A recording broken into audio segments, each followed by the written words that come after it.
అంతకంటే ఎక్కువ నార్త్ ఇండియాలో చైతన్యం వస్తుంది. అక్కడ మా 2 ఆర్గనైజేషన్లు పనిచేస్తున్నాయి. All India backward class federation, social revolution alliance. అది పెద్ద ఎత్తున చైతన్యం చేస్తుంది.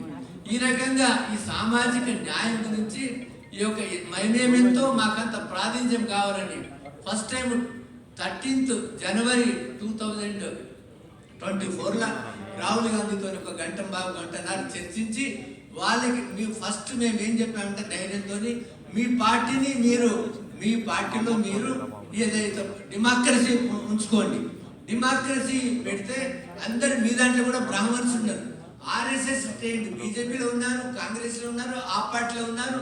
మిగతా వారికి అయితే మన ఓన్లీ కూడా ప్రాతిపాదిక రాజకీయాలు నడుస్తాయి.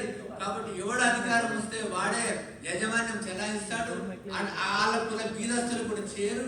కాబట్టి మీ పార్టీకి వెళ్ళి ఇది సులువు కావాలని దాని తర్వాత మరి బ్రహ్మాండంగా మరి మాట్లాడుతున్నారు. కానీ మరి వారి ప్రభుత్వాలు ఉన్న ఆంధ్రప్రదేశ్లో కర్ణాటకలో అమలు కావట్లేదు.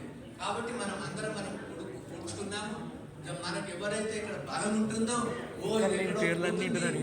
మా సముద్రంలో మనం వ్యతిరేక పవనాలు అంటేనే వాళ్ళు దిగొస్తారు. కాబట్టి మరి చాలా సంతోషమైంది. ఫస్ట్ టైం ఒక మన సదుద్దేశంతో సంకల్ప శుద్ధి ఉంది కాబట్టి, సంకల్పం యొక్క శక్తి ఉంది కాబట్టి ఆ సంకల్ప సిద్ధి ఖచ్చితంగా చిరంజీవులు ఆ ఇద్దరు ప్రొఫెసర్లు అందరి సహాయ సహకారాలతో ఇది విజయవంతం అవుతుందని, అందరి సహాయ సహకారం ఎల్లవేళలా మేంట ఉంటాయని ఆశిస్తూ తర్వాత నేను 3 రోజులు నేను ఢిల్లీ వెళ్ళాను. ఒకటి విషయం చెప్పేదంటే కులగణన చేసేది ఏ కోర్టులు స్టేజ్ ఇవ్వలేదు. మనకు 2011 తర్వాత సుప్రీంకోర్టు ఇంటర్ఫియర్ కాలేదు. బిహార్ స్టేట్లో కులగణన చేస్తే అది హైకోర్టులో క్వశ్చన్ చేస్తే అది అపీల్ చేసినారు. కులగణన చేసేది రాజ్యాంగబద్ధము, ఫండమెంటల్ రైట్స్ ప్రకారం చేయాలని సుప్రీంకోర్టు కూడా దాన్ని అపీల్ చేసింది. కాబట్టి కులగణన గురించి ఏ రకమైన స్టే లేదు. ఆ కులగణన ఆధారంగా రిజర్వేషన్స్ 50 నుంచి 65% పెంచితే అదే అక్కడున్న సవర్ణులు అదైతే ఆ మానసికత ఉన్నటువంటి జడ్జిలు కొట్టేసినారు. కాబట్టి దాని మీద బీహార్ గవర్నమెంట్ అప్పీల్ చేసింది సుప్రీంకోర్టులో. All India backward class federation నేను ఒక సీనియర్ డెసిగ్నేటెడ్ అడ్వకేట్ సుప్రీంకోర్టు పై ఫుల్ కోర్టు సుప్రీంకోర్టు కాబట్టి నేను అప్పీల్ అయినాను సుప్రీంకోర్టులో. మనకు పర్మిషన్ ఇచ్చినారు, లీవ్ గ్రాంట్ చేసినారు. కానీ స్టే మేము ఇప్పుడు ఇవ్వము అని ఆ 2 మన ఫెసిలిటేషన్స్ అడ్మిట్ అయినాయి. సివిల్ అపీల్స్కి నెంబర్ అయ్యి సెప్టెంబర్లో వేసినారు. కాబట్టి అవి కూడా పెద్ద ఎత్తున ఎక్స్పర్ట్స్ని మనము ఇప్పుడు ఫ్యూచర్ అంతా కులగణన మీద ఉంది. మొత్తం రాజ్యాంగం యొక్క పార్టీల మధ్యన పంచాయతీ మొత్తం కులగణన మీద ఉంది. కాబట్టి కులగణన ఎవడు ఆపలేడు, ఎవడబ్బ శక్తి కూడా ఆపలేదు.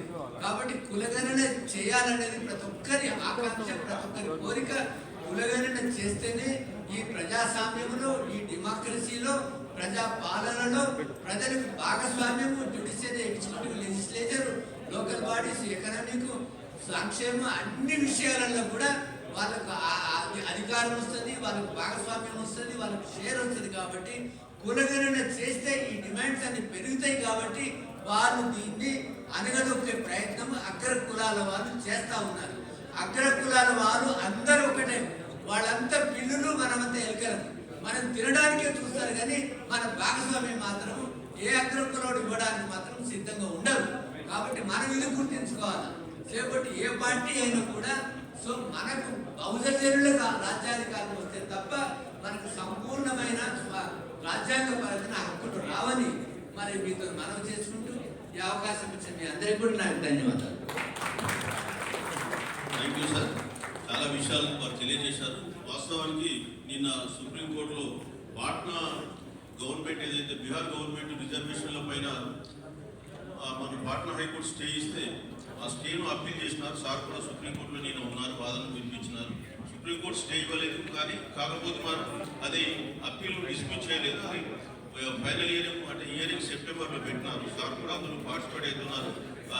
పిటిషన్ వేసినప్పుడు సార్ కూడా అందరితో కూడా కలిసి ఒకసారి చర్చించి ఏ విధంగా వేయాలని ఉద్దేశంతో వారు వేసినారు. సో వారు చాలా గొప్పవారు, బీసీ క్లాస్ వరకు అంకిత భావంతో పనిచేస్తున్నారు. వారికి ప్రత్యేకంగా ధన్యవాదాలు తెలియజేసుకుంటూ నెక్స్ట్ స్పీకర్ మన రాజారాం యాదవ్, యంగ్ ఎనర్జెటిక్. వారు రావాల్సిందిగా వారు ఇక్కడ ఉన్న ముందుకు రండి, మాట్లాడాల్సింది కోరుతున్నాను. ఈ లోపల ఒక కల్చరల్ ఒక సాంగ్ వారు మాట్లాడతారు. తర్వాత రాజారాం యాదవ్ మీరు రెడీగా ఉండండి, బట్ ఓన్లీ 3-4 minutes. మీరు అక్కడే ఉండండి, నేను మైక్ పంపిస్తాను. Okay right. మీరు